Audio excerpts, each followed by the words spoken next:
আপোনালোকে ভিডিঅ'টো যদি আপোনালোকে সম্পূৰ্ণ ভিডিঅ'টো চাই তেতিয়াহ'লে আপোনালোকে আসলতে অনলাইনত আপোনালোকে কেনেকৈ তীৰ কাটিব পাৰে তো সেইখিনি কথা আপোনালোকে বুজি পাব আৰু দেখিবলৈ পাব আপোনালোকে কেনেকৈ অনলাইনত তীৰ কাটে আৰু যদি আপোনালোকে অনলাইনত তীৰ কাটিব খোজে তেতিয়াহ'লে আপোনালোকে এই ভিডিঅ'টো সম্পূৰ্ণ ভিডিঅ'টো চাই থাকিব তো তেতিয়াহ'লে আপোনালোকে অনলাইনত তীৰ কাটিব পাৰিব। তো এতিয়া আমি গুগলত সাৰ্চ কৰিম onlinetircounter.com। অলপ লোডিং হোৱাৰ পিছত আপোনালোকে চাই আছে এনেকৈ এটা ইণ্টাৰফেচ আহিব আপোনালোকৰ সন্মুখত। আপোনালোকে একেবাৰে ওপৰত যে আছে onlinetircounter.com তো আপোনালোকে তাতে ক্লিক কৰিব। ক্লিক কৰাৰ পিছত আপোনালোকে চাব এনেকৈ এটা ইণ্টাৰফেচ আহিব। এইটো হৈছে onlinetircounter.com। ইয়াৰ পৰা আপোনালোকে অনলাইনত তীৰ কাটিব পাৰিব। তো আপোনালোকে কেনেকৈ অনলাইনত তীৰটো কাটিব আৰু অৰ্ডাৰবোৰ আপোনালোকে কেনেকৈ কৰিব তো সেইটো আপোনালোকক দেখাই দিম। তো আপোনালোকে ভিডিঅ'টো স্কিপ নকৰাকৈ চাই থাকক। তেতিয়া যদি আমি ইয়াৰ পৰা অৰ্ডাৰ কৰিব খোজো নম্বৰবোৰ তেতিয়া আমি শ্বপ নাওত ক্লিক কৰিম। তাৰ পিছত আমি এনেকৈ এটা ইণ্টাৰফেচ দেখিবলৈ পাম। তো ইয়াতে 9 এণ্ডিঙৰ পৰা আপোনালোকে চাই আছে ইয়াতে 9 এণ্ডিং আছে 8 এণ্ডিং আছে। তো আপোনালোকে ইয়াতে গোটেইকেইটা এণ্ডিঙে পাব 9ৰ পৰা 0 লৈকে।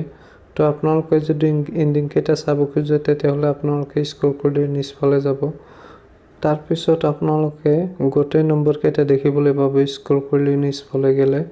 তো আপোনালোকে ইয়াৰ পৰা যিকোনো এটা সিলেক্ট কৰিব। সিলেক্ট কৰাৰ পিছত আপোনালোকে 4টা অপচন দেখিবলৈ পাব। আপোনালোকে আসলতে নম্বৰটো ক'ত কাটিব এই 4টা অপচন আহিব। তাৰ পৰা আপোনালোকে যিকোনো এটা অপচন সিলেক্ট কৰি ল'ব। আপোনালোকে আসলতে নম্বৰটো ক'ত কাটিব। তো যিকোনো এটা সিলেক্ট কৰি লোৱাৰ পিছত আপোনালোকে ইয়াতটো সাৰ্চ কৰিব। এডটো সাৰ্চ কৰাৰ পিছত আপোনালোকে চাব ওপৰত ৰাইট সাইডত আপোনালোকে এটা চাব তাতে আপোনালোকে ক্লিক কৰি আপোনালোকে এনেকৈ এটা ইণ্টাৰফেচ দেখিবলৈ পাব। মানে ইয়াতে আপোনালোকে অৰ্ডাৰবোৰ আপোনালোকে প্লিজ অৰ্ডাৰত তেতিয়া ক্লিক কৰিব লাগিব তেতিয়াহ'লেহে আপোনাৰ অৰ্ডাৰটো হ'ব। তেতিয়া আমি প্লিজ অৰ্ডাৰত ক্লিক কৰিম। তাৰ পিছত আমি ইয়াৰ পৰা আমি পে কৰিব লাগিব। তো আপোনালোকে চাই আছে অৰ্ডাৰটো সাকসেসফুল হৈ গৈছে। হৈ যোৱাৰ পিছত এতিয়া আমি অৰ্ডাৰটো পে কৰিম কেনেকৈ। তো এতিয়া আমাৰ হোৱাটছআপত এটা SMS আহিব। তো আপোনালোকে আপোনাৰ হোৱাটছআপ নম্বৰটো দি কনফাৰ্ম কৰি ল'ব। তো সেই আপোনালোকে হোৱাটছআপৰ SMS-ত যাই আপোনালোকে পেমেণ্টটো দিব পাৰিব। তো বলক এতিয়া হোৱাটছআপত। তো আমাৰ হোৱাটছআপত এনেকৈ এটা লিংক আহিছে। তো এই লিংকটোৰ পৰা যদি আমি পেমেণ্টটো দিব খোজো তেতিয়াহ'লে আমি ইয়াতে onlinetircounter.com অৰ্ডাৰ ষ্টেটাছত আমি ক্লিক কৰি ইয়াৰ পৰা আমি পেমেণ্টটো দিব লাগিব। তো আমি তাতে ক্লিক কৰিম। তাৰ পাছত আমি এনেকৈ এটা ইণ্টাৰফেচ দেখিবলৈ পাম।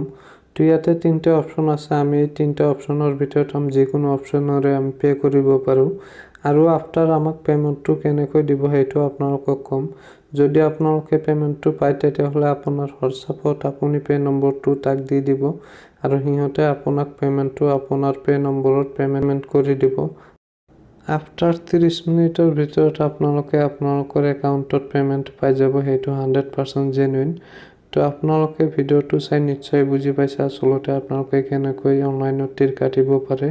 তো আপোনালোকে অনলাইনত তীৰ কাটিব আৰু ভিডিঅ'টো শেষলৈ চোৱাৰ কাৰণে ধন্যবাদ জনাইছোঁ আপোনালোকক।